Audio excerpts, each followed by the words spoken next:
evacuation services into the health scheme in a bid to save lives during emergencies and strengthen Kenya's emergency response infrastructure. Of course, Elizabeth Atieno now tells us more.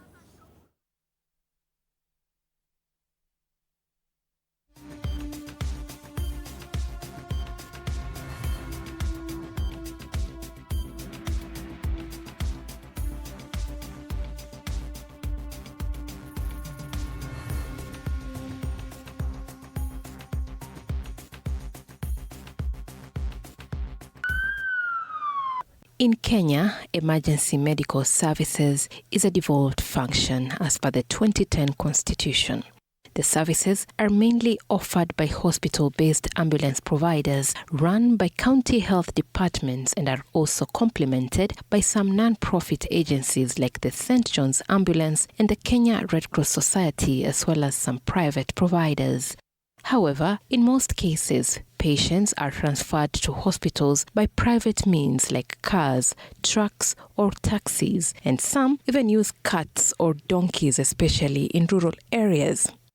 Few people reach healthcare facility by ambulance due to high costs, limited availability, and the absence of a well-connected, reliable central dispatch system. In response to this challenge, the Social Health Authority has pledged to enhance emergency care services across the country before the end of the year. And how SHA will do this is by rolling out dispatch services and emergency care services for all Kenyans.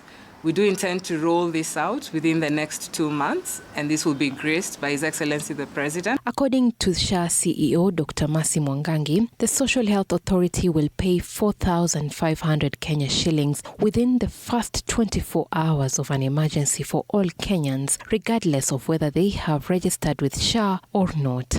Yes, the first 24 hours are free for you as a Kenyan. However, after 24 hours, there will be 2 pathways you follow. If you are a SHIF paid-up member, SHIF will kick in. If you are not a SHIF paid-up member, you will have to get into your pocket and pay cash. Some of the services that will be prioritized in the ambulance evacuation services package under SHA include cardiac and pulmonary arrests, major trauma, seizures, stroke, chest pain, pregnancy-related complications, and severe respiratory distress. Now, once the evacuation has been conducted, we will then also take care of the first 24 hours of the emergency.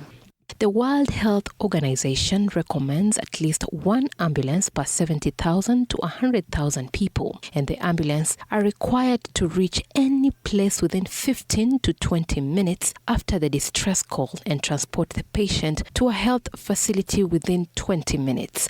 But this rarely happens, not forgetting that Kenya is also facing a shortage of trained emergency medical technicians. So the ministry, again through SHA, are using the WHO Emergency Care System Framework to develop this system, and it's being rolled out in a way that is sustainable to ensure that these emergency healthcare services continue to exist for every Kenyan.